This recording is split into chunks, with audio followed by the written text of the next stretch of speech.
Well, good afternoon, everybody. I'd like to welcome you to this meeting of the FDIC Board and call the meeting to order.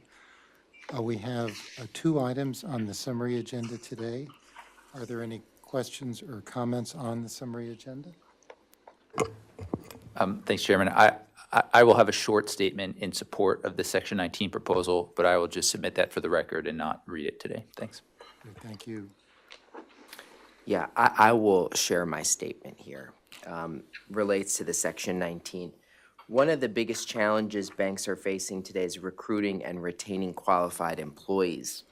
Our law prohibits banks from employing people convicted of certain criminal offenses, and today I'm glad we're proposing rules that implement recently enacted legislation to revise this prohibition by excluding certain offenses like drug possession.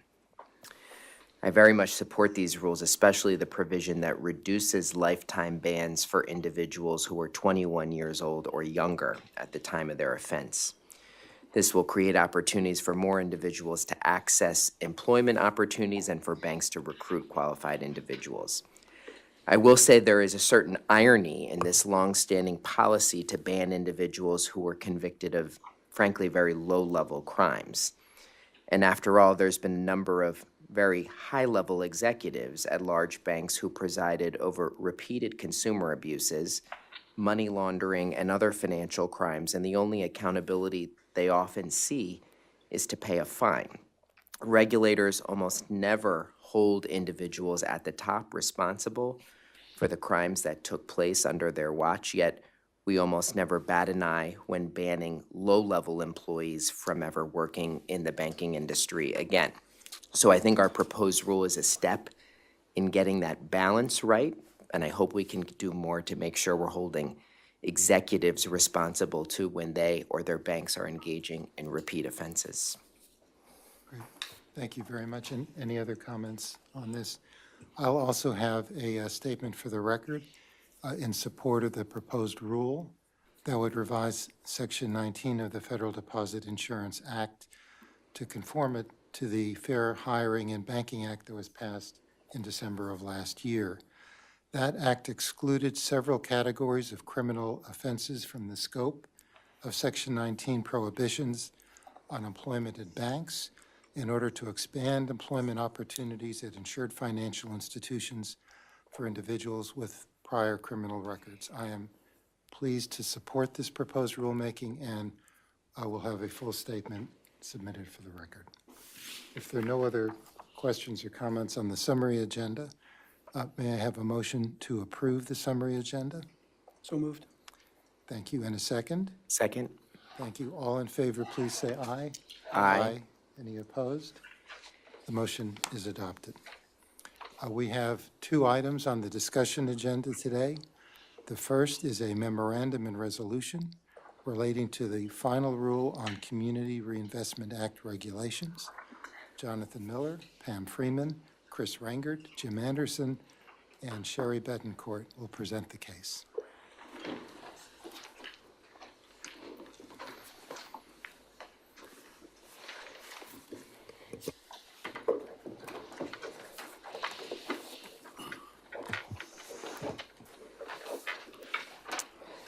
Mr. Chairman and members of the board, FDIC staff is pleased to present for your consideration the draft final rule to modernize and strengthen the Community Reinvestment Act regulations. This regulation is to be issued jointly with the Board of Governors of the Federal Reserve System and the Office of the Comptroller of the Currency. If adopted, this regulation will be the first joint comprehensive revision of the Community Reinvestment Act regulations since 1995.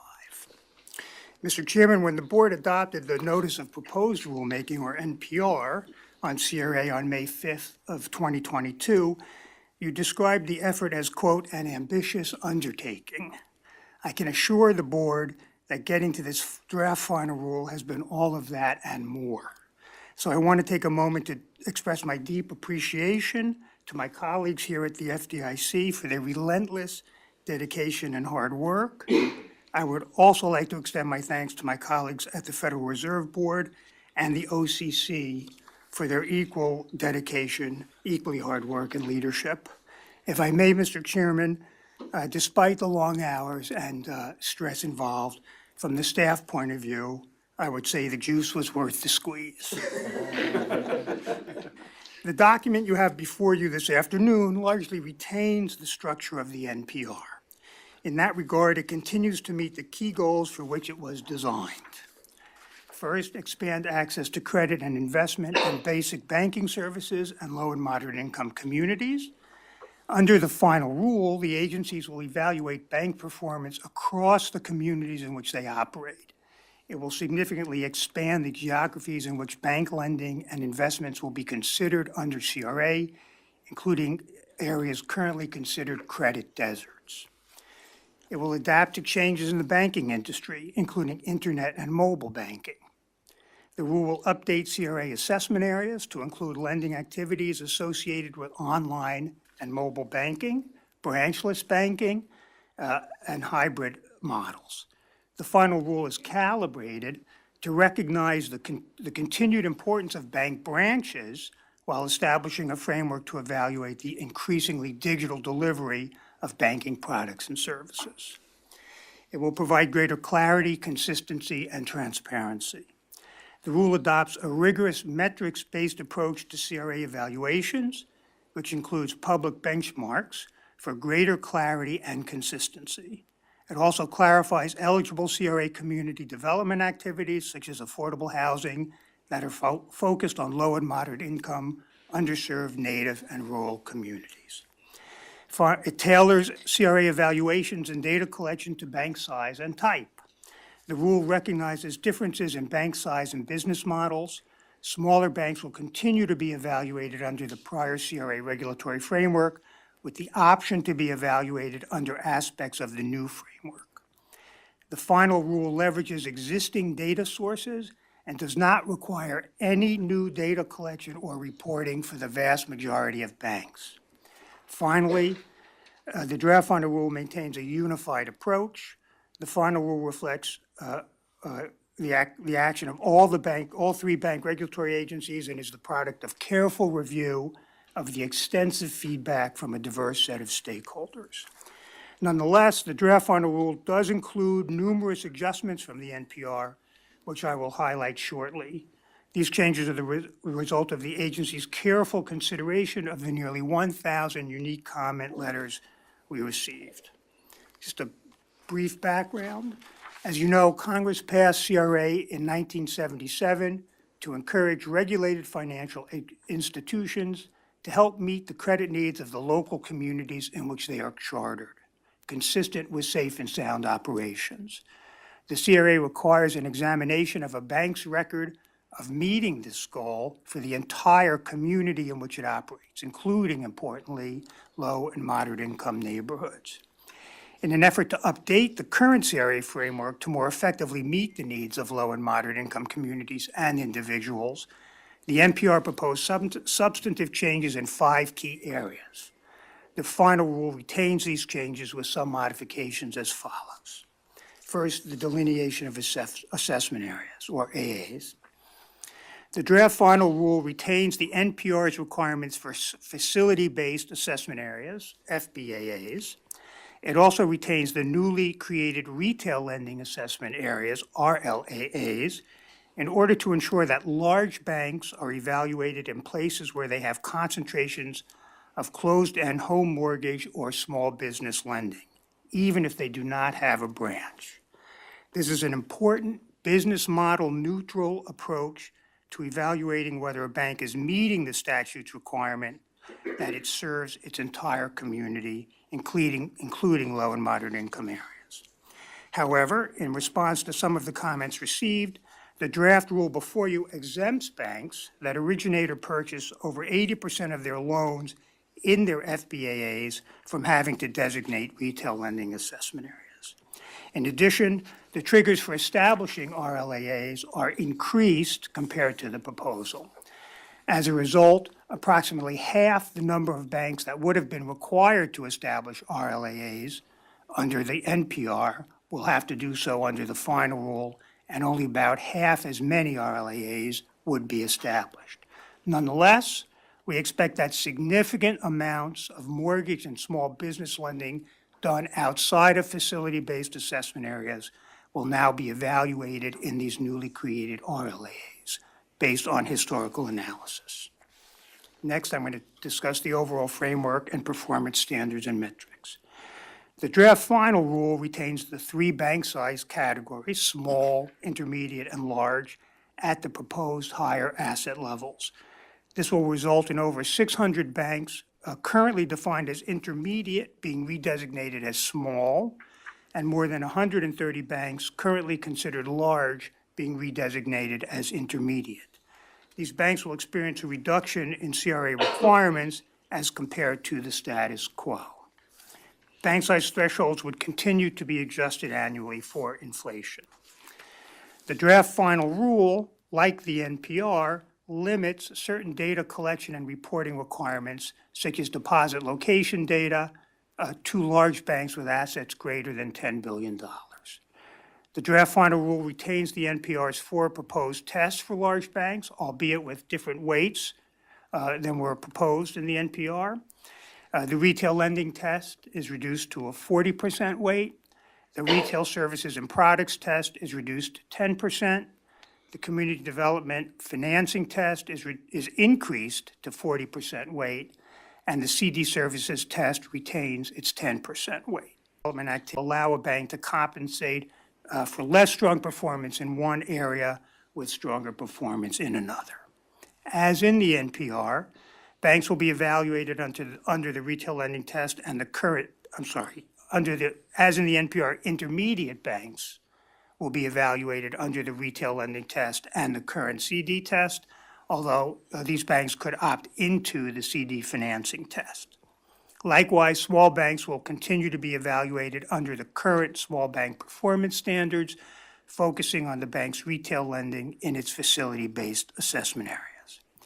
A small bank could opt into the new retail lending test and could continue to receive positive consideration for activities that qualify under the other tests. I'm going to talk a little bit now about the retail lending test.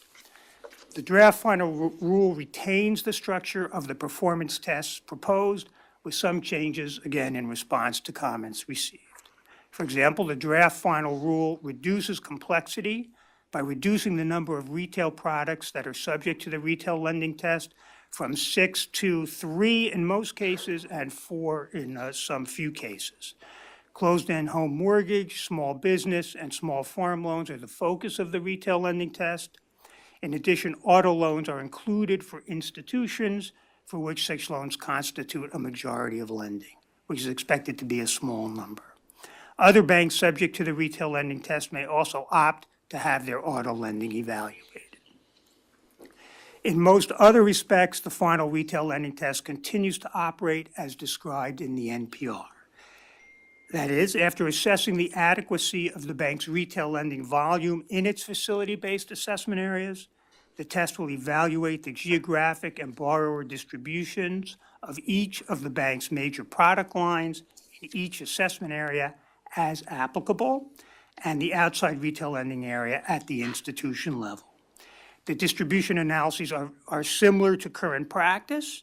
However, the final rule takes the current approach, makes it more transparent, consistent, and rigorous by establishing specific thresholds that the bank must achieve for each rating conclusion. By comparison to the NPR, the specific thresholds the bank will have to achieve for each rating conclusion have been reduced but remain rigorous. I'm now going to pass it over to Pam Freeman for the rest of the. Thank you, Jonathan. So I'm going to continue with the performance test. As in the NPR, the retail services and products test in the draft final rule will evaluate a bank's branch availability, the bank's record of branch openings and closings, and its deposit and credit products that are responsive to low and moderate income individuals.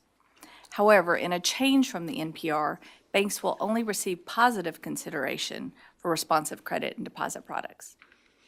For the largest banks, which are those with assets greater than $10 billion, and other large banks that have no branches, the test will also evaluate digital and other delivery systems.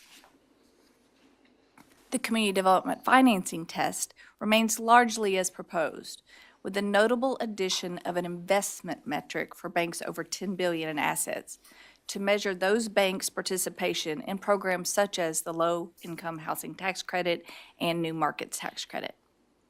Strong performance on this metric would result in positive consideration for the bank in its community development financing test rating. We also added an impact factor for these types of community development investments. The draft final rule follows the NPR in considering loans and investments in a qualified community development activity, including those that remain on the bank's balance sheet for a number of years. In addition, a bank will receive community development credit for eligible activities both in their facility-based assessment areas and elsewhere. This provision is responsive to a long-standing concern with the current CRA regulation that there's too much uncertainty as to whether or not loans or investments made outside of a bank's assessment area would get credit. The rule is unambiguous on this score. These activities will get credit. As a result, we would expect more community development lending and investment in areas that may have typically been underserved.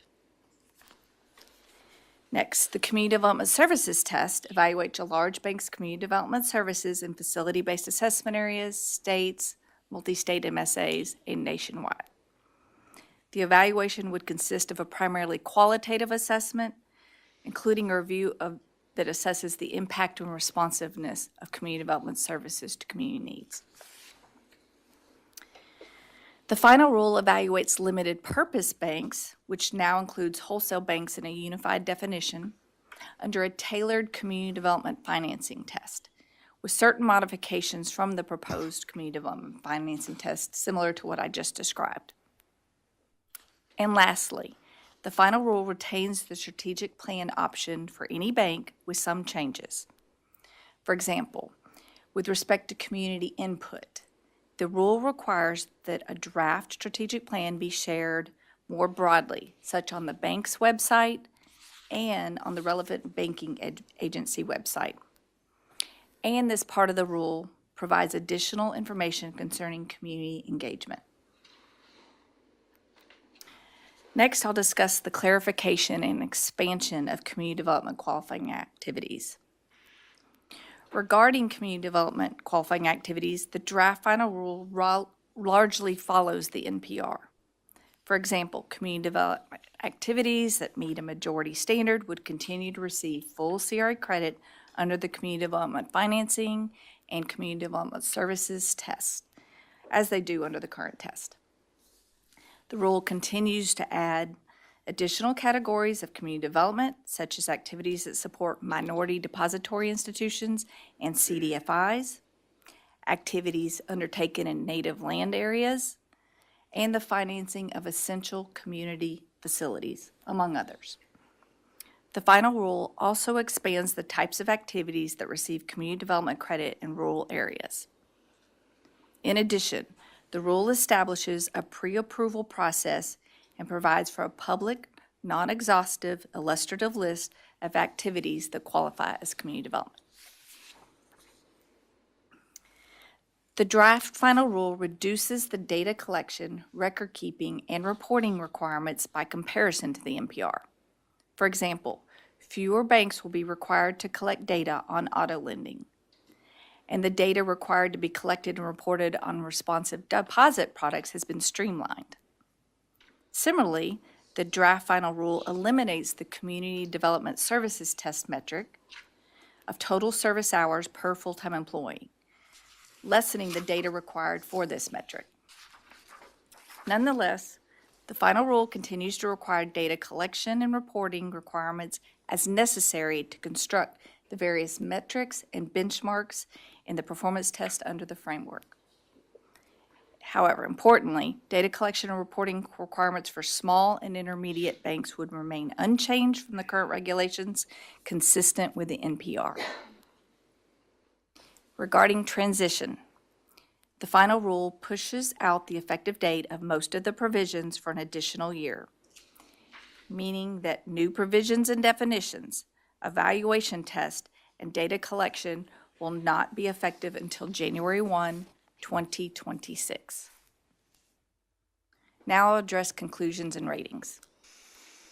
The draft final rule follows the NPR in assigning performance test conclusions for a bank based upon the criteria included in the 4 tests or 2 tests for an intermediate bank, which will be combined to arrive at the bank's overall rating.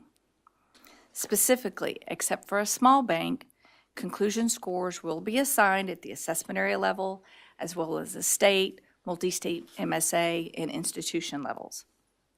These conclusions would be rolled into a final score, and the final score would then be used to assign the bank's statutory rating of outstanding, satisfactory, needs to improve, or substantial noncompliance.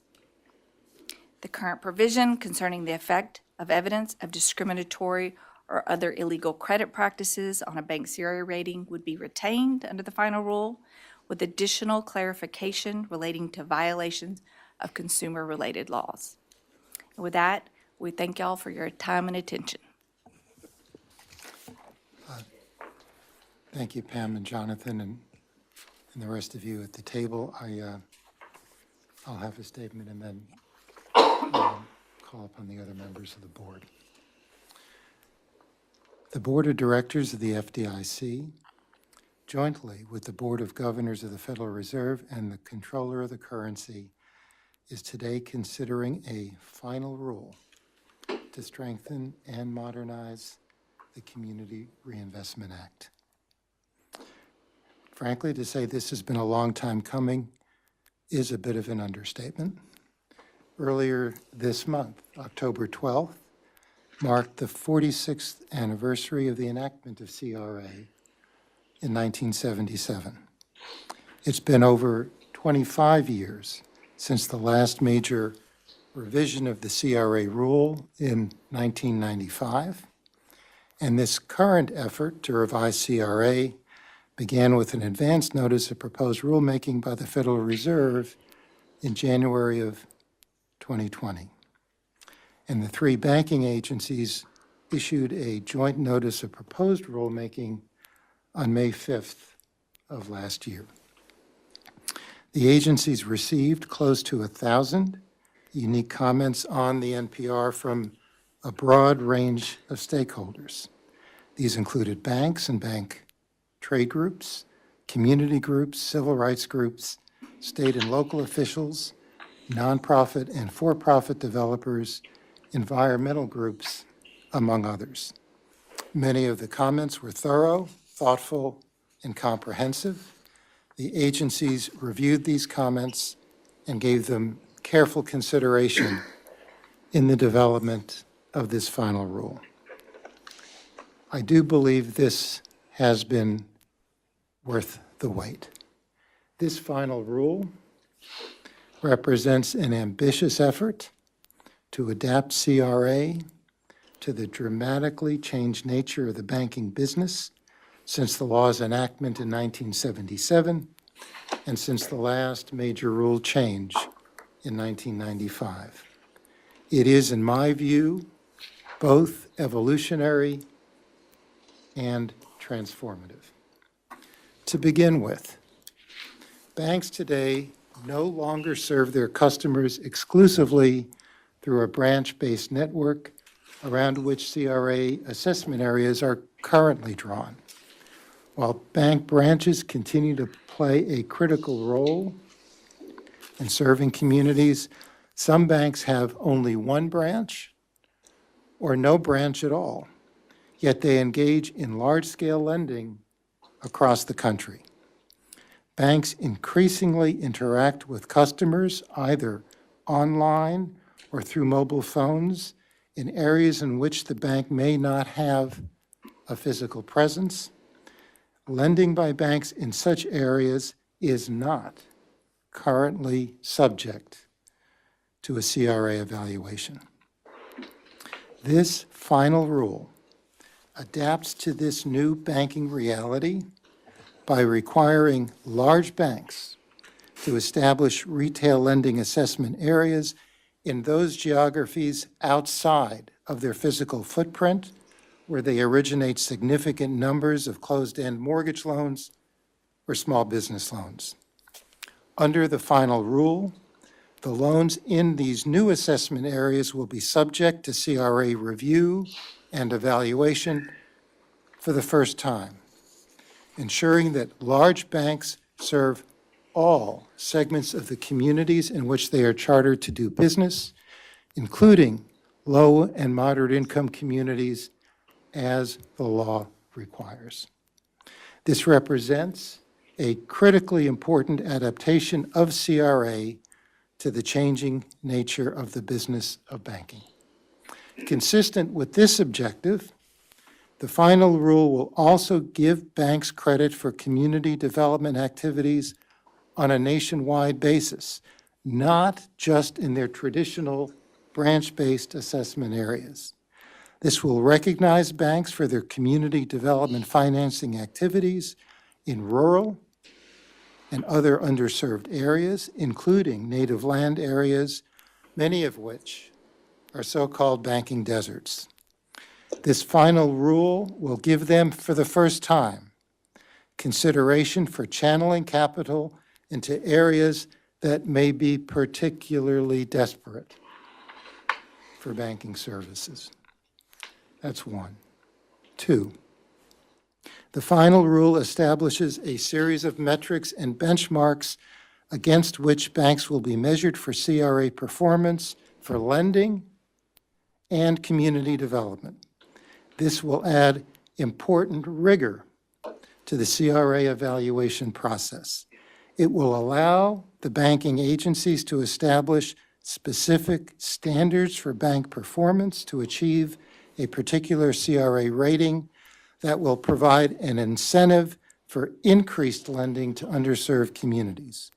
It will also provide greater clarity, transparency, and predictability for the banks and the public, as well as consistency across the banking agencies. Third, this final rule tailors CRA evaluation and data collection to bank size, complexity, and business type. All banks are not the same, and all communities are not the same. The final rule tailors the CRA tests and data collection to each bank size category, small, intermediate, and large. For instance, small banks would continue to be evaluated under the existing regulatory framework, but would have the option to be evaluated under aspects of the new regulation. There would be no new data collection or reporting requirements for small or intermediate banks. Overall, the agency sought to leverage existing data as much as possible. However, large banks with assets over $2 billion will have to collect and report community development data, and large banks over $10 billion in assets will have additional data requirements relating to deposits and retail banking products. Fourth, the final rule recognizes the importance of minority depository institutions, Treasury Department certified community development financial institutions, women's depository institutions, and low-income credit unions in providing financial access to underserved consumers and communities. For example, the final rule creates a specific community development definition for eligible activities, such as investments, loan participations, and other ventures conducted by all banks with these institutions, including by other MDIs, WDIs, or CDFI banks. All community development activities conducted by banks with these entities will get credit under the final rule. Fifth, in furtherance of the agency's objective to promote transparency, the final rule will require the disclosure of the distribution of home mortgage loan originations and applications of large banks in each of the bank's assessment areas by income, race, and ethnicity, utilizing publicly available data under the Home Mortgage Disclosure Act. This aspect of the rule is intended to provide transparent information to the public in regard to the banks lending to communities of color. Although the data disclosed would not have an impact on the CRA ratings of the bank, it would allow the public to compare lending by a bank in those communities to other communities, as well as to allow comparisons to other banks. One further point. The current CRA rule prohibits banks from drawing assessment areas that reflect illegal discrimination or arbitrarily excluding low and moderate income census tracts. That provision is retained in the final rule, but in addition, and related to the issue of redlining, large banks will be required to include whole counties in establishing their assessment areas. This will ensure that low-income or minority areas will not be carved out of assessment areas. Sixth, while we know that technology has led to significant changes in the provision of bank services, bank branches continue to play a crucial role for consumers and communities. For example, just over 3/4 of closed-end mortgages originated by large banks in recent years were located in branch-based assessment areas. These branch-based assessment areas remain a foundation of CRA. Under the final rule, each banking agency will be required to evaluate a bank's record of opening and closing branches to inform the degree of accessibility of banking services to low and moderate income communities. Further, access involves more than simply the availability of a branch.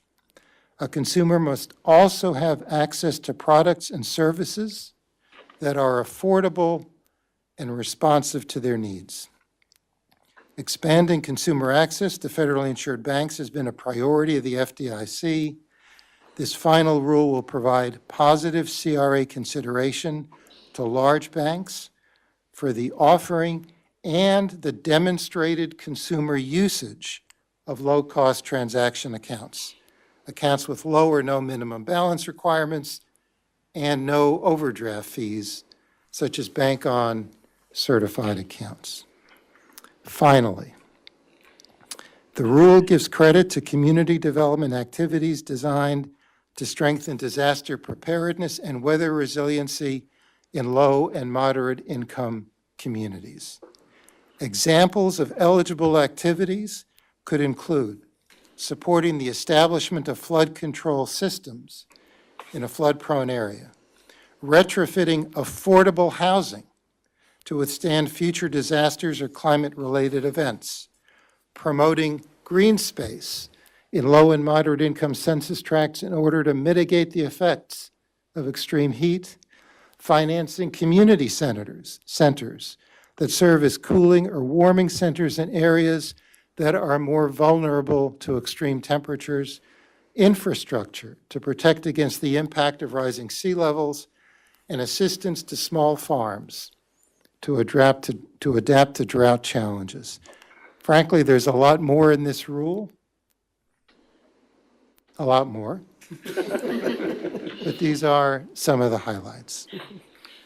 So, in conclusion, CRA was a response to the redlining practices of government housing programs and private sector lending institutions that denied credit to neighborhoods with poorer households and large minority populations. CRA seeks to address one of the most intractable challenges of our financial markets: access to credit, investment, and basic banking services for low and moderate income communities, both urban and rural. CRA's simple premise that banks have an affirmative obligation to serve the local communities in which they do business is as powerful and relevant today as it was in 1977 when CRA was enacted. Since its enactment, CRA has become the foundation of responsible finance for low and moderate income communities in the United States. This final rule will significantly expand the scope and the rigor of CRA and will assure its relevance for the next generation. For these reasons, I strongly support this final rule. And finally, I would like to thank the staff of the FDIC for their tireless commitment to completing this rulemaking. They were tested. And for their passion and dedication to strengthening and modernizing CRA to benefit underserved communities across our country. I would also like to thank the staff of the Federal Reserve and the OCC for their equally dedicated work. That concludes my statement. I'll turn to Vice Chairman Howard. Thank you. Thank you, Chairman. In 1977, Congress passed the Community Reinvestment Act to encourage banks to meet the credit needs of their local communities. The CRA started out as 6 sections, just over a page of legislative text, and after several amendments over the years, still stands at only 8 brief sections. The core operative language in the law remains simple and concise.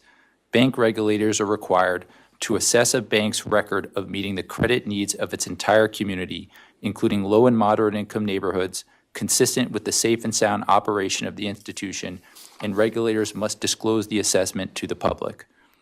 The agencies issued an implementing regulation in 1978 and made significant revisions in 1995. Since then, the rule has remained largely unchanged for almost 30 years. The current effort to modernize the CRA rule launched in earnest when the OCC, under former Comptroller Otting, issued an advance notice of proposed rulemaking in 2018. 5 years and several twists and turns later, the FDIC is now considering a 1,500-page, mostly single-spaced rule to substantially rewrite the CRA regulation. The bulk of the new requirements would apply to large, mid-size, and community banks with $2 billion or more in assets, and my remarks will primarily focus on these provisions and these institutions. I agree that the CRA rule needs to be modernized. The rule should reflect the profound changes in banking that have occurred over the past 30 years, including new technologies and new business models, and it should provide more clarity, consistency, and certainty regarding how regulators assess CRA activity. However, I will vote against today's final rule for the following reasons.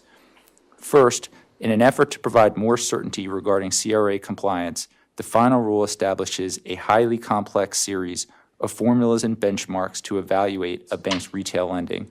However, because certain benchmarks are based on the activities of other lenders over the same evaluation period, combined with the complexity of the overall evaluation methodology, it will be difficult for an institution to know with confidence if its plan's activities will produce the expected assessment results.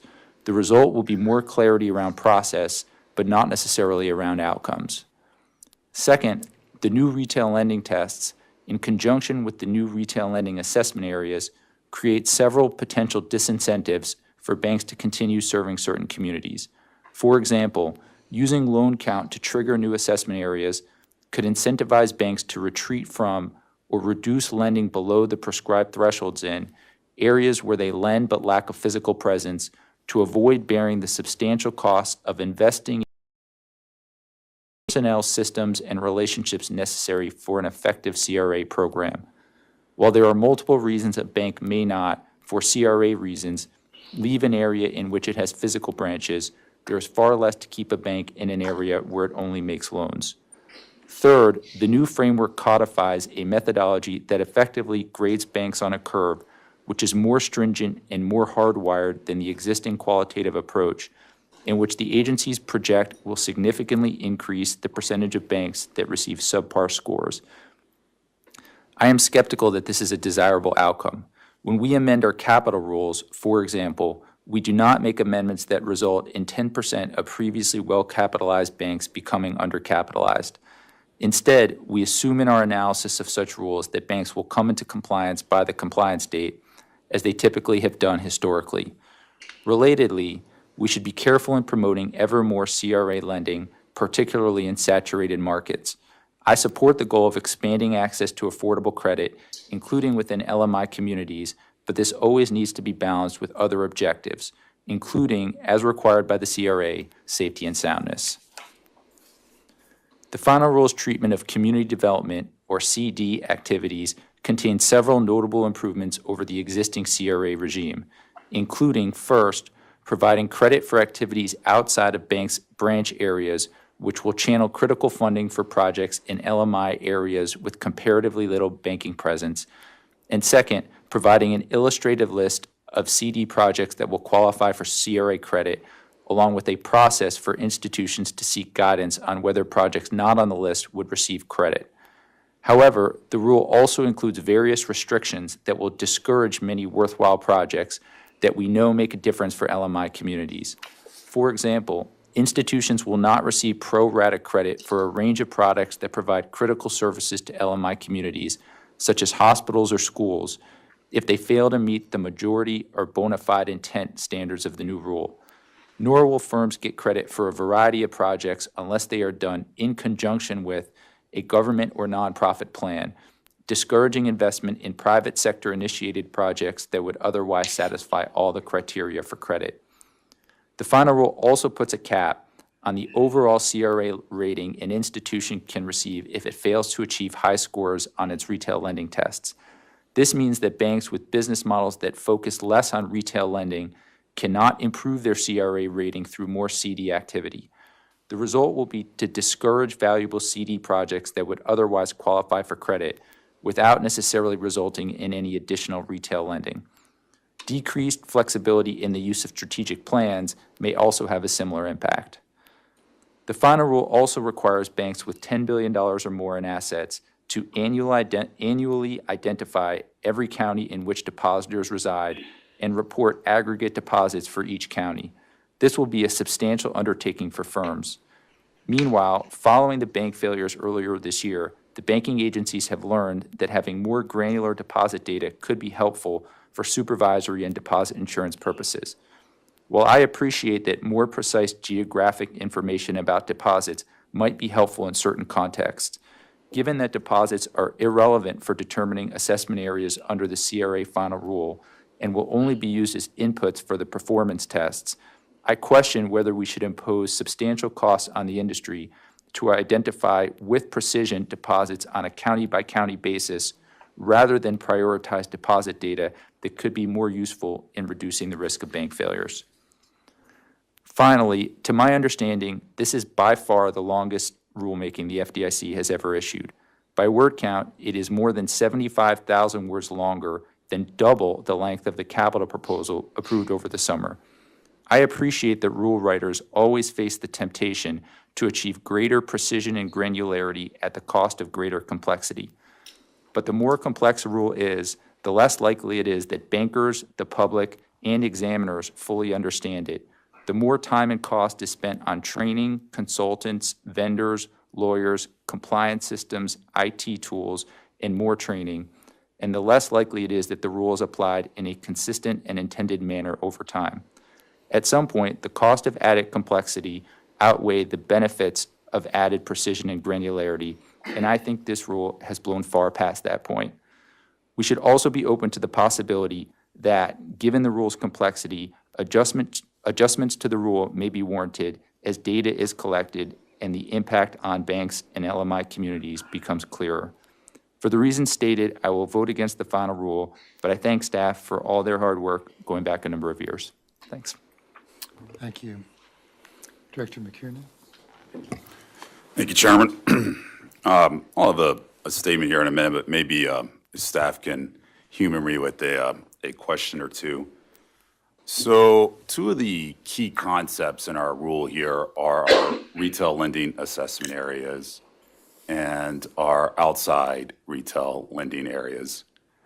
As I understand it, will consider a bank's activities in these two categories of areas, even where the bank doesn't have a physical deposit gathering operation. Is actually kind of the essence of these two concepts. And so I guess I'd be curious, thinking about the relevant statutory authorities here, how we assess, how we go about thinking about our authority to consider a bank's efforts to meet the credit needs of families, businesses in these areas, not facility-based areas, areas where the banks might not have or would not have a physical deposit gathering operation. Thank you, Director McKernan, for your question. Under the final rule, or the draft final rule, I should say, the FDIC will not require banks to lend outside their facility-based assessment areas.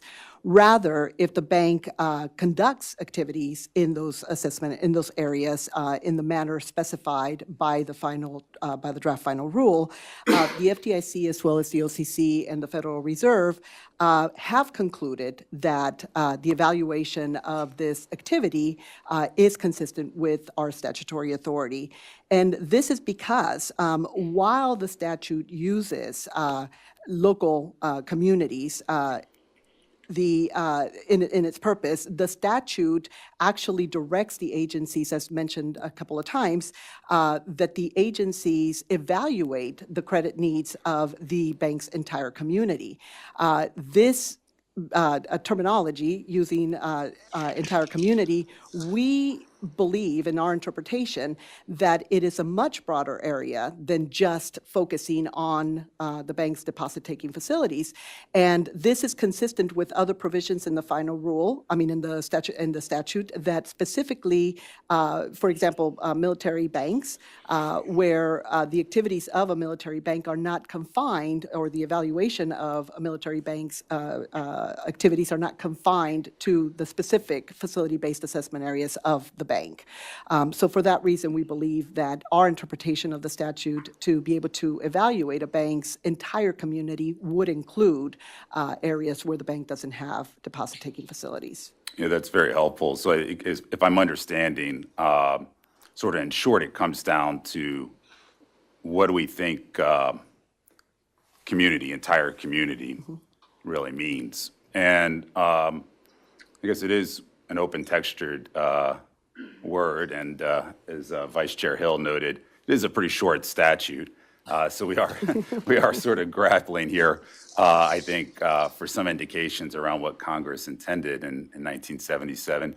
But, I guess then the next question from my perspective is, well, then, given the open texturedness of this term community, what really is the limiting principle on how far we think we can go? I mean, do we think that we have the authority? We may not want to go this far, but do we think we have the authority to require even the smallest community bank to regard the entire nation as its community? I presume probably not, but help me to understand how we might articulate the limiting principle. Right. Well, in terms of if the bank has activity in specific areas, we're not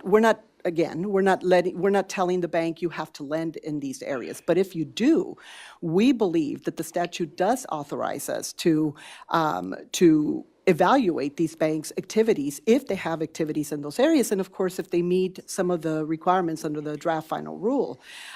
So how large is the bank's community? We don't know. The statute doesn't define what a local community is or what an entire community is. And we also believe that Congress, and this is our interpretation, that may have intended for that to leave an ambiguous term, so that the agencies could make the determination based on their supervisory experience as to what constitutes the bank's entire community. So can it be the entire nation? I can't answer that question, but it definitely is an area that is broader than just where the bank has its deposit-taking facilities. Yeah, so it's really any activity, I think, is what I'm hearing maybe can trigger that. Do we think, just servicing a loan in a locality, not having purchased or originated the loan, but just servicing the loan, could trigger a community? Well, it's originations and purchases, so. So we think, okay, maybe it's just originations and purchases. what if do we think we could regard a locality as a community for CRA purposes if the bank purchases or originates a loan but has no deposits at all in that locality? I'm sorry, were you gonna? Well, I guess we have a specific proposal in front of us, and I think probably, our analysis goes to that specific proposal. I don't want to put I don't know that we've given thought to these broader questions in the abstract. Well, I guess that's the issue, isn't it? We need to have a limiting principle on this term, otherwise we do find ourselves delineating potentially communities as nationwide community for a community bank, almost a contradiction in terms, right? And I guess the way I see it, you look at the text, the structure, the history of the statute here. It's in the title, Community Reinvestment Act, the RE. It's not Community Investment Act, it's Community Reinvestment Act. Reinvest what? Deposits. My way I see it, we've gotten pretty far afield from some nexus between what we're assessing and a deposit gathering operation. Well, we can leave that there. I guess, on my statement, I'll also be I'll be voting against the final rule here. But let me also thank staff for all the incredible work that went into this. It's clearly a very thoughtful and complicated product. You guys have spent countless hours working with me, a lot of briefing sessions, I really appreciate that. You guys have been remarkably generous with your time. And it's been quite something to get around this. At 60,000 words of rule text, I can't even begin to fathom the number of staff hours across the agencies that went into drafting and polishing this rule. So I won't be able to support this rule for a couple reasons. First, the central premise of this rule is that a significant portion of banks are not doing enough to meet the credit needs of their communities. And while the agencies simply have not made a case for that premise. The existence of this premise is made clear by the design of the retail lending test. Because the market benchmarks are graded on a forced curve, a bank that meets the market, in other words, a bank that performed as well as all lenders did on average in that market, will actually be deemed low satisfactory under the applicable market benchmark. Over the 2018-2020 evaluation period, around 90% of banks' facility-based assessment areas would have received a needs to improve or substantial noncompliance under the community benchmarks for mortgages to low-income borrowers, and almost 80% of banks' facility-based assessment areas would have received a needs to improve or substantial income geographies. As a result of this stringent calibration of the market and community benchmarks, almost half of banks would have received a low satisfactory under the retail lending test over the 2018-2020 evaluation period. So clearly this rule is predicated on a view that banks need to be doing more than they have been doing over the last 4 decades. Maybe that's true, maybe it's not, but this premise is a huge change in policy from 45 years of practice since the CRA's enactment. And this premise therefore should have received at least some discussion and evidence in support of it. There's none here. Second, I cannot support a rule without some confidence that its benefits will exceed its cost, but it's impossible to hazard even a rough guess as to this rule's likely effects. The approximately 60,000 words of rule text, with its more than 40 benchmarks and 20 metrics, are enough to preclude anyone from comprehending the rule as a whole. More problematically, big chunks of the rule remain unfinished works in progress, leaving big questions unanswered. The Community Development Financing Test, the Retail Services Test, the Community Development Services Test, these collectively amount to some 60% of a bank's eventual CRA rating, but without any methodology at all for converting the 17 benchmarks and 7 metrics into an actual rating. So that tells us what counts, but nothing about how it counts.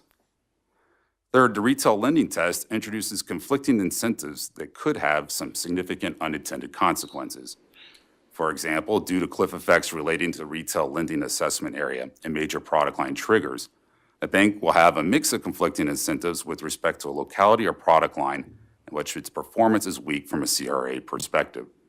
The bank could invest more resources to improve its CRA performance, or conversely, scale back its activities to avoid triggering a retail lending assessment area or major product line.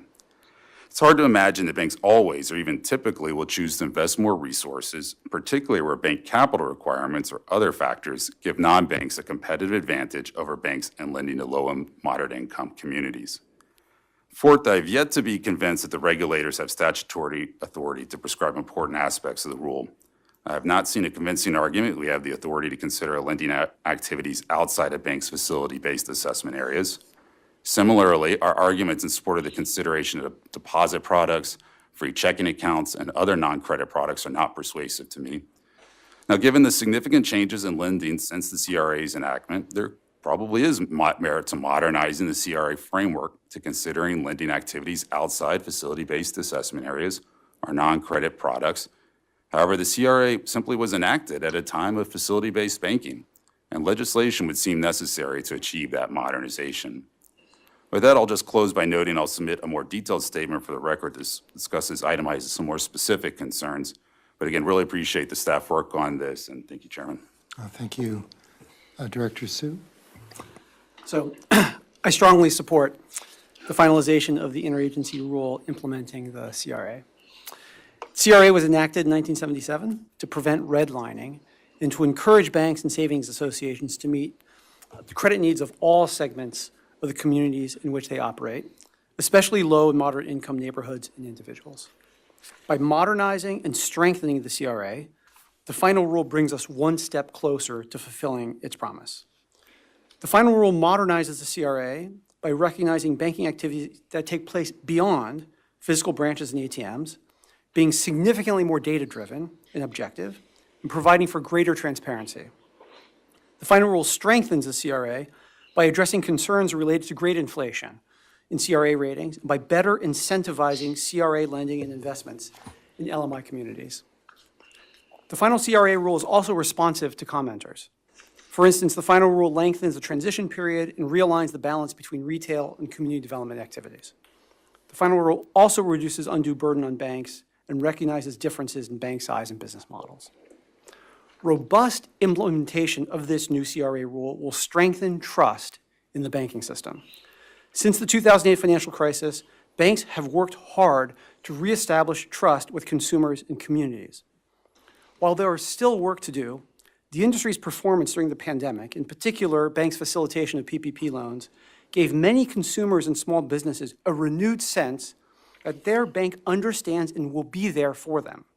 Strong support for this modernized and strengthened CRA will reinforce that sentiment and further bolster trust in the banking system.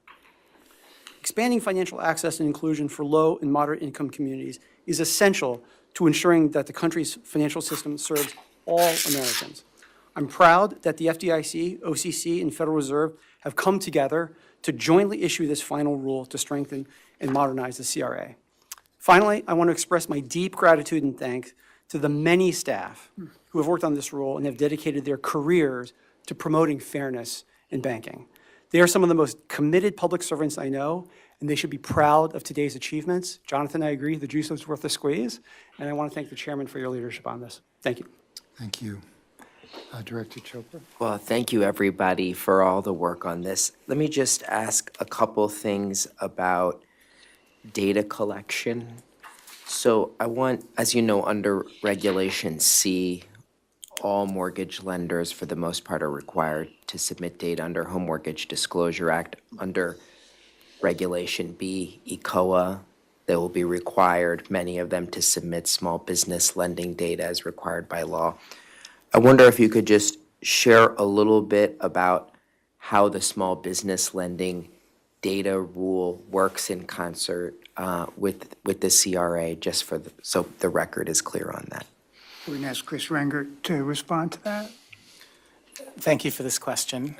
So the data that will become available through the new small business lending rule, or Section 1071, as it's known, will enhance our ability to examine small business lending under CRA in several ways. The new data will enable us to, first, increase the range of loans that we're able to evaluate by removing the current cap of $1 million on loan amount and focusing the evaluation on loans to businesses with gross annual revenue of up to $5 million. The new data will also increase the range of banks that we're able to evaluate by shifting from the current CRA small business loan data reporting of just large banks to the Section 1071 institution coverage threshold of banks that originated at least 100 small business loans in each of the prior 2 calendar years. And then finally, The new data will increase the range of lending institutions included in market benchmark calculations from the current inclusion of only large banks to all financial institutions, bank or non-bank, that originated at least 100 small business loans in each of the prior 2 calendar years. So it'll have a profound impact. Well, good. And I just want to make sure we thank the teams too for all the work that goes into the administration of the HMDA rules and the small business lending rules. We know a main use case is for CRA, and we consider that Section 1071 small business lending as a clear companion to the goals and objectives you put forward. And I think it's also clear in the final rule that there will not be duplicate reporting requirements, that once those institutions are required to report their small business lending data, that is the data for which we will use in any CRA examinations and assessments. Let me ask Pam if you could, or whomever, you mentioned a little bit about all of our thinking about how this will affect rural zip codes, counties, census tracts. I think actually the original CRA overwhelmingly had a view about the neighborhoods in metropolitan areas that were redlined. But I think all the learning over the past, especially 25 years, is that we see some similar issues in access to credit, whether it be farm lending, mortgage lending, whatever it may be, in rural counties. And you mentioned a little bit, but I thought if you could just share a bit more about how we think it will provide some more access there. Happy to. Thank you, Dr. Chopra. So I think the draft final rule will do this in several ways. So the most potentially significant driver for investment in rural areas, or as we refer to in the draft final rule, is non-metropolitan areas. That's the term we use in the rule. Is created by providing banks certainty compared to the current approach that community development activities will receive consideration regardless of where they take place. So this has the potential to draw activities from saturated or community development hotspots, as we call them, into more underserved areas, including rural areas. Also, the rule provides for 4 place-based community development categories, which focus on distressed or underserved non-metropolitan middle-income areas, as well as low and moderate-income areas. And there's another category focused on native land areas, which often encompasses rural areas. And lastly, we added a prong to the affordable housing. So affordable housing primarily focuses on rental multifamily lending, but we added a prong to include 1 to 4 family rental housing with affordable rents in non-metropolitan areas. And this was to recognize that that non-metropolitan areas has a lower level of multifamily rental housing. Great. And I think this is a good place for us to think across our work. The farm credit system does play a significant role, but not a complete role for how many of these counties and areas get served. So I just want to thank you all for putting some thought into that. For time's sake, I will submit my full statement for the record, but let me just say that there is a lot that the chairman and the acting controller have specified about all the things in the rule that would take us too much time. I know you all spent and spilled quite a bit of ink to really make sure you thoughtfully responded to those 1,000 unique letters, as you are required to under the Administrative Procedure Act, to make sure all of the decisions were reasonable, that we took the feedback seriously.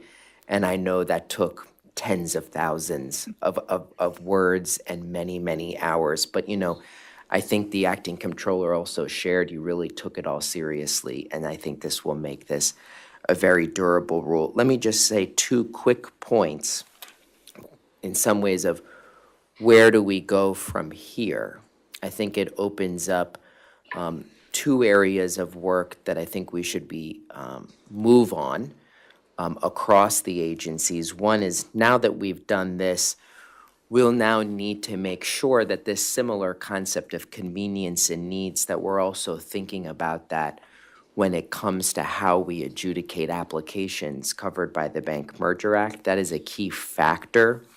To satisfy this factor, we'll just need to carefully evaluate how the community is better served in those applications. And I think the market participants now understand that the banking agencies and the Justice Department have really shifted mindset from cheerleader to referee. And I think it will be important we build on what we've done here to communicate how we will look at those applications when it comes to those factors. And really, another point, which is less work for the FDIC, but I think we should take a lot of thought in looking at what is the new structure of our financial system. So many of these products, mortgage is the best example, have much of the origination is outside of the banking system, and many of those institutions who offer loans receive quite a bit of public benefits or other support. I'm really encouraged that some states have looked to level the playing field between banks and non-banks by putting in place some state-based CRA-like requirements on non-banks. I think that actually will help banks as well when it comes to competing in a number of markets. So again, I'll submit the statement for the record, but again, thank you for all the work that was put into this. And I really want to thank, too, the chairman. You gave a long statement, but there's actually a lot more to talk about, and I appreciate all you've put into this as well. Thank you. Any other comments or questions from the board? If none, may I have a motion with respect to the final rule on Community Reinvestment Act regulations? So moved. Thank you. And a second? Second? I will call the roll for the vote on the final rule. I vote aye. Vice Chairman Hill? No. Director McKiernan? No. Director Sue? Aye. Director Chopra? Aye. The motion is adopted. If I'm, with the indulgence of the board, if we could take a brief break, and then we'll come back shortly.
Okay, round two.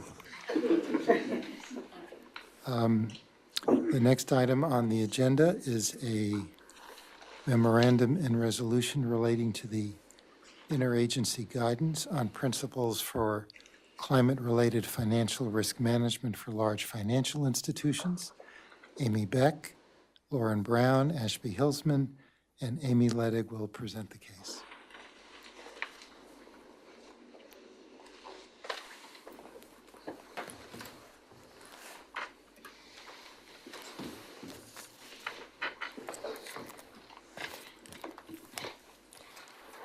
Good afternoon, Chairman Grunberg and members of the FDIC Board. For your consideration today, staff is presenting interagency guidance on principles for climate-related financial risk management for large financial institutions. The principles within this interagency guidance provide a high-level framework for the safe and sound management of exposures to climate-related financial risks. If approved, these principles would be jointly issued as guidance by the FDIC, the Board of Governors of the Federal Reserve System, and the Office of the Comptroller of the Currency, collectively referred to as the agencies. The financial impacts that result from the economic effects of climate change pose an emerging risk to the safety and soundness of financial institutions. Financial institutions are likely to be affected by both the physical risks and transition risks associated with climate change, collectively referred to as climate-related financial risk. Physical risks refer to the harm to people and property arising from acute climate-related events, such as hurricanes, wildfires, floods, heat waves, and chronic shifts in climate, including higher average temperatures, changes in precipitation patterns, sea level rise, and ocean acidification.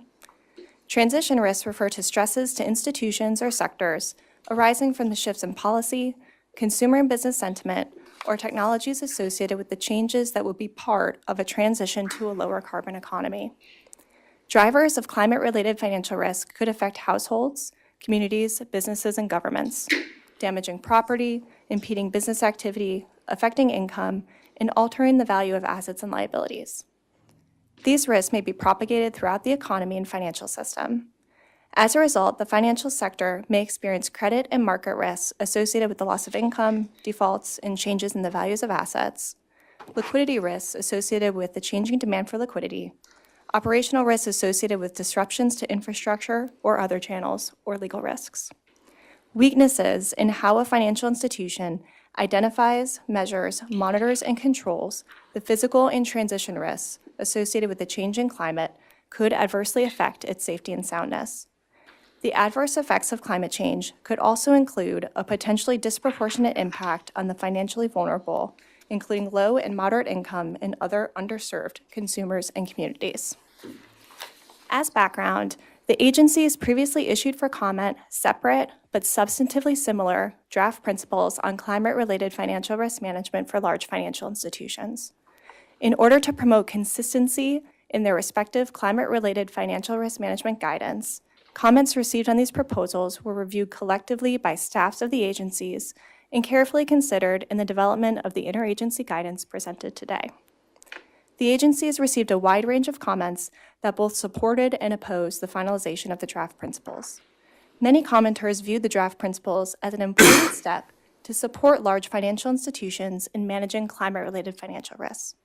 Many commenters also indicated practices to address climate-related financial risk are evolving, and they supported the high-level and flexible nature of the draft principles, while others encouraged the agencies to take additional steps to address climate-related financial risk, including considering more detailed guidance.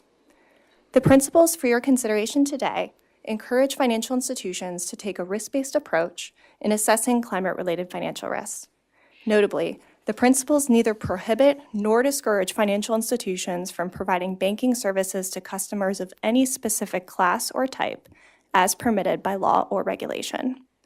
The principles are consistent with the risk management frameworks described in the agency's existing rules and guidance and are intended to support efforts by financial institutions to focus on key aspects of climate-related financial risk management in a manner consistent with safe and sound practices. The interagency guidance provides general climate-related financial risk management principles with respect to a financial institution's governance, policies, procedures, and limits, strategic planning, risk management, data, risk measurement and reporting, and scenario analysis. Additionally, the guidance also provides principles that describe how climate-related financial risks can be addressed in the management of traditional risk areas, such as credit, liquidity, operational risk, and legal and compliance risks. Although all financial institutions, regardless of size, may have material exposures to climate-related financial risks, the interagency guidance is intended for the largest financial institutions, those with over $100 billion in total consolidated assets. Effective risk management practices should be appropriate to the size of the financial institution and the nature, scope, and risk of its activities, and reflect differences in financial institutions' complexity of operations and business models that result in different approaches to addressing climate-related financial risk. The incorporation of climate-related financial risks into risk management frameworks remains under development in many large financial institutions and will continue to evolve over time. The principles are therefore intended to provide guidance to large financial institutions as they develop strategies, deploy resources, and build capacity to identify, measure, monitor, and control for climate-related financial risks. In conclusion, the principles within the interagency guidance are intended to promote a consistent understanding of the effective management of climate-related financial risks. Thank you, and we look forward to responding to any questions you may have. Thank you, Lauren. I have a statement, and then I'll turn to the other members of the board. The FDIC Board is considering today, jointly with the Board of Governors of the Federal Reserve and the Controller of the Currency, guidance on principles for climate-related financial risk management for large financial institutions.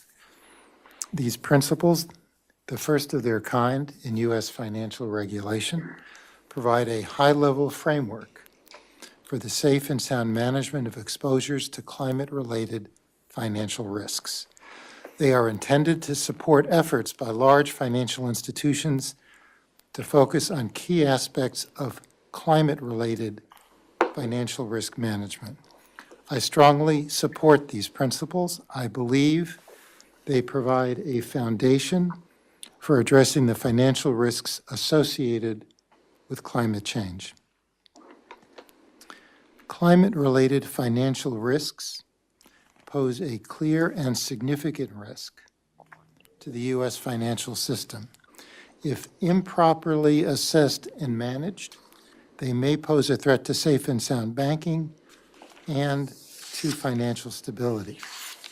These principles are designed to help financial institutions make progress toward incorporating climate-related financial risks into their risk management frameworks in a manner that is consistent with safe and sound practices. They provide general principles with respect to governance, policy, procedures, and limits, strategic planning, risk management, data, risk measurement and reporting, and scenario analysis. They also provide guidance on how climate-related financial risks can be addressed in the management of traditional risk areas: credit, liquidity, operational risk, legal and compliance risks. Regarding the intended scope of application of the principles, I would highlight that although all financial institutions, regardless of size, may have material exposures to climate-related financial risks, these principles are intended for the largest financial institutions, those with over $100 billion in total consolidated assets. The FDIC understands that smaller institutions, including community banks, may have limited resources and may experience the impacts of climate-related financial risks in a manner that differs from larger financial institutions. It's important to recognize that the financial risks associated with climate change should not be viewed solely as a longer-term consideration. The financial system has always had severe weather events to contend with, and thus far, the banking industry has handled these events relatively well. However, there is potential for past mitigation strategies to become less effective.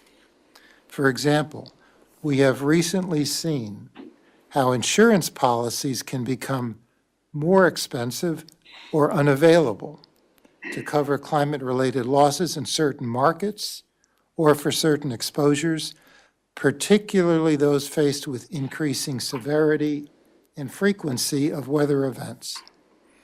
It's important for financial institutions to consider the potential impact of material climate-related financial risk exposures on their financial condition, their operations, and their business objectives over short, medium, and longer-term time horizons. I would emphasize, as I have in the past, that the FDIC's role with respect to climate change is centered on the financial risks that climate change may pose to the banking system and to individual institutions, and the extent to which those risks impact the FDIC's core mission and responsibilities. The FDIC is not responsible for climate policy and does not tell banks which customers to serve.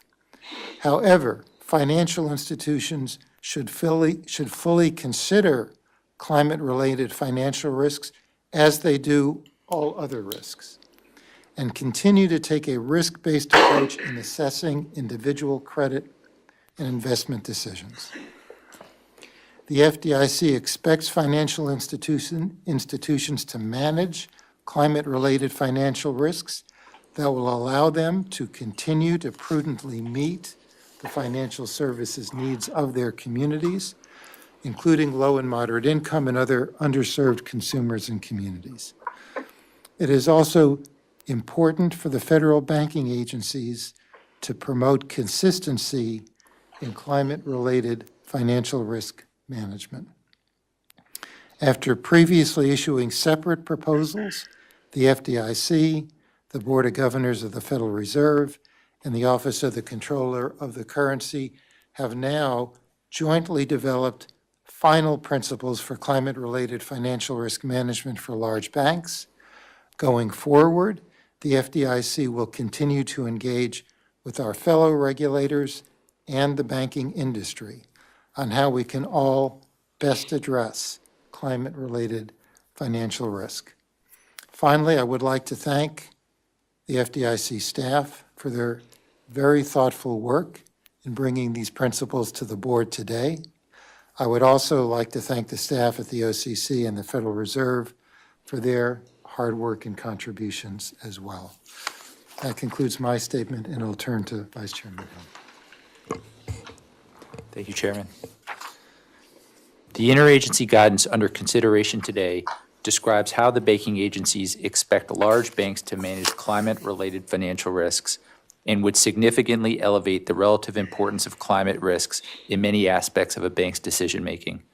The guidance addresses both physical risks and transition risks related to climate change.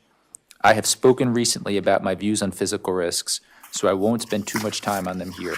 The FDIC has long expected banks of all sizes to consider and appropriately address potential climate risks that could arise in their operating environment. In the U.S., despite years of record or near record-setting climate-related damage, there is no record of banks ever failing because of climate events, and it has been extremely rare for banks to even suffer meaningful losses. I'll spend a little more time on transition risks. Virtually everything a bank does is subject to transition risks. We live in a dynamic society with a dynamic economy where companies and industries regularly rise and fall, and all industries are constantly vulnerable to changing customer preferences, changing technologies, and changing laws and regulations. Transitions frequently come and go without resulting in material stress at banks, and as a matter of practice, the banking agencies do not issue a new set of principles every time a new transition risk arises. Theoretically, we could try. For example, we could issue guidance on China-related financial risks and tell banks to elevate the risks associated with rising tensions with China when doing business in China or with companies or industries reliant on China. And we could issue guidance on pandemic-related financial risks and tell banks to elevate the risks associated with future quarantines when doing business with hotels or airlines. We could play this game with any type of external shock, but I am skeptical that this would be a worthwhile use of our time. It is also instructive to compare the FDIC's approach to climate transition risks with our approach to another recent transition that directly impacted the banking industry, the transition away from LIBOR. Starting in 2020, the FDIC participated in several interagency statements identifying the safety and soundness risks associated with LIBOR transition. Notably, these statements were issued after it became clear that LIBOR would come to an end and after there was clarity around the timeline. By contrast, the energy transition referenced in the guidance is both already underway and a long ways away. At the FDIC, we know nothing about how the transition will unfold, how long it will take, how it will impact companies and communities, and most importantly for our purposes, how it will impact the banking industry. Meanwhile, it is worth remembering that the energy industry has always been volatile. Recall, for example, that less than a decade ago, the price of oil fell from $108 to $44 per barrel over a 7-month period and continued to decline for an additional year, ultimately hitting a low of $26 per barrel. While this caused a significant spike in bankruptcies in the oil and gas industry, not a single bank failed as a result. A future shock in energy prices, whether a crash due to decarbonization, a spike due to higher taxes or limits on supply, or any shock due to any other factors, would follow a long history of booms and busts. The probability that climate-related risks could someday result in bank failures is of course not zero, but I am unpersuaded that it is sufficient to justify elevating climate above a range of other risks banks face. We should focus on ensuring our banking system is resilient to a range of risks rather than layering ever more stringent expectations around the management of every discrete risk. I also find it noteworthy that on the same day the board is voting on updating the Community Reinvestment Act rule, which is intended to encourage more lending to low and moderate income communities, we are also considering guidance on the safety and soundness risks of climate change, which pushes in the opposite direction. As a general matter, when bank regulators declare something a safety and soundness concern, we should expect banks to do less of it or charge more for it. The guidance notes that many commenters requested acknowledgement of the guidance's potential impact on LMI communities and clarification on whether this impact can be mitigated. Instead of providing either, the agencies respond that banks should, quote, manage climate-related financial risks in a manner that will allow them to continue to prudently meet the financial services needs of their communities, including LMI and other underserved consumers and communities, end quote.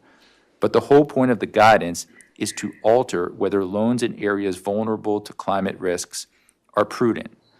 Or alternatively, it might be the case that the guidance overall has no impact on banks' lending, in which case, why are we here?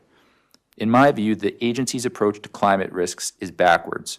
We should view banks as a source of strength to serve communities most vulnerable to the impact of climate change. Instead, we are telling banks to retrench.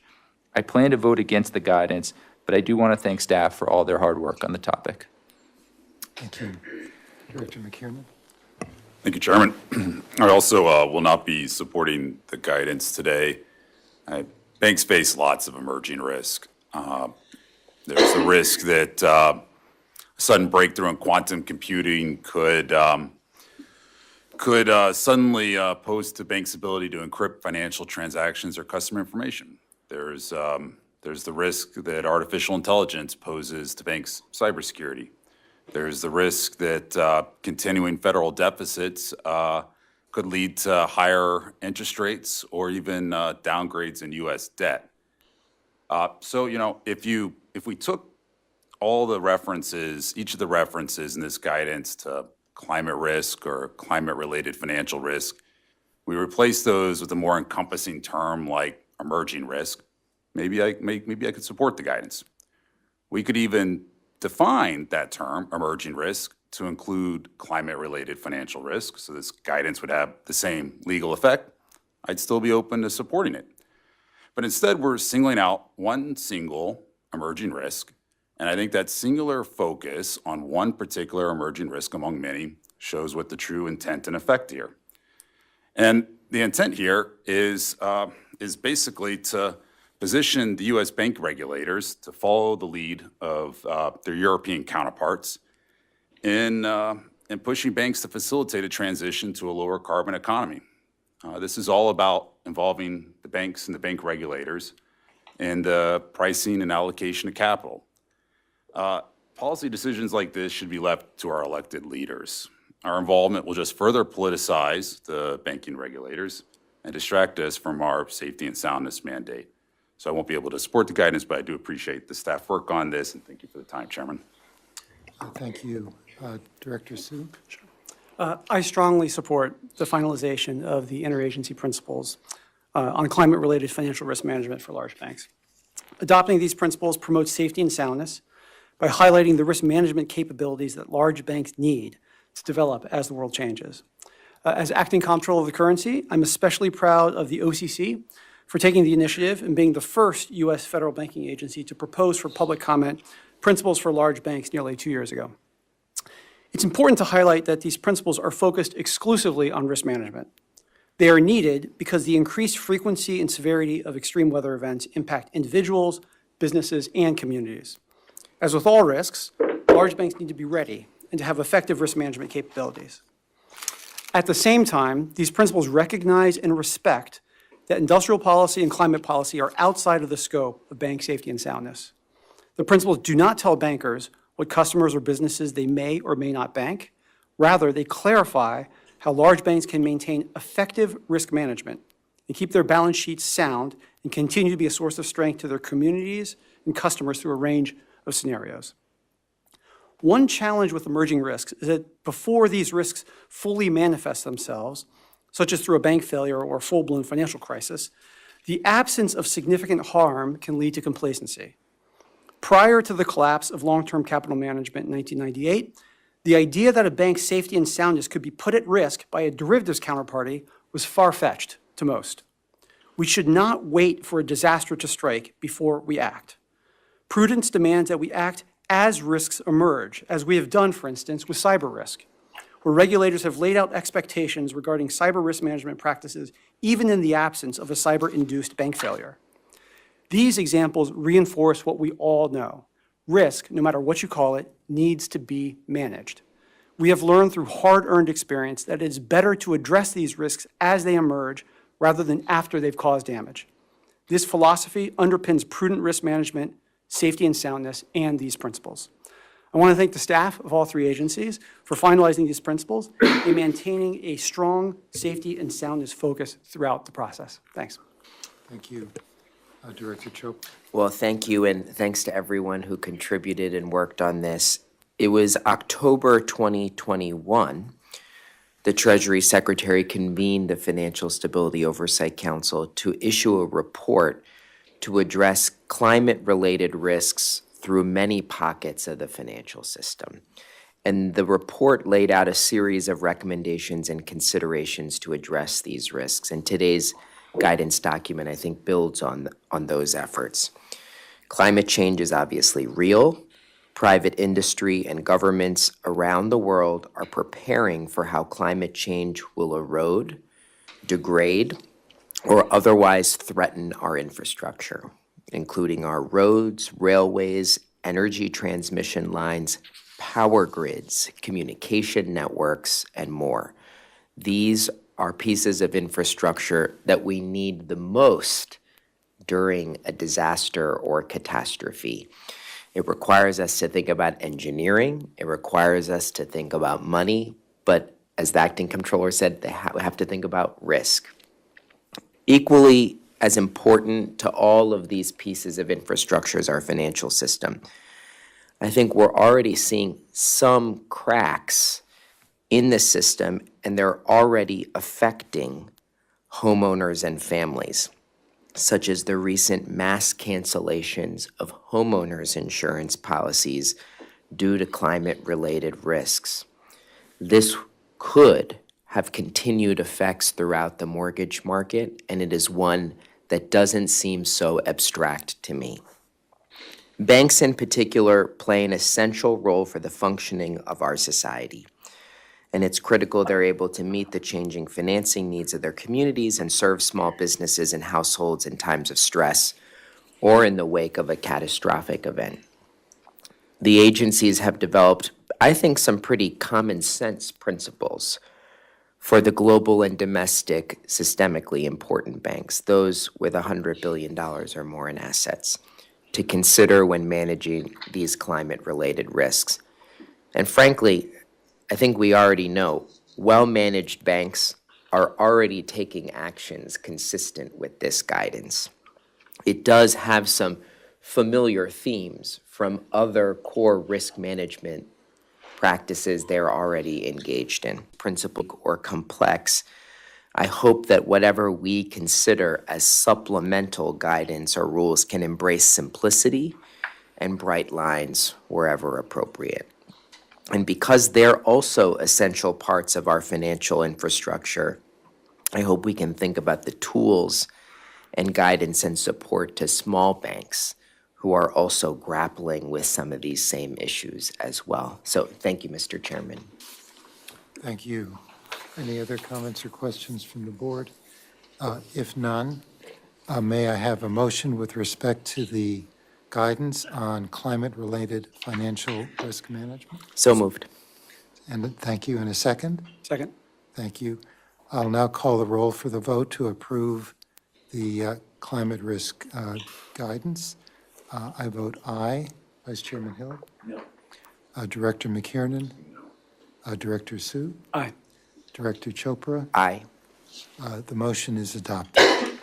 That concludes the discussion agenda for today's meeting. Any other business No. in regard to the board? If none, thank you all very much. Thanks again to the staff. Thank you, for everyone. all your work. The meeting is adjourned.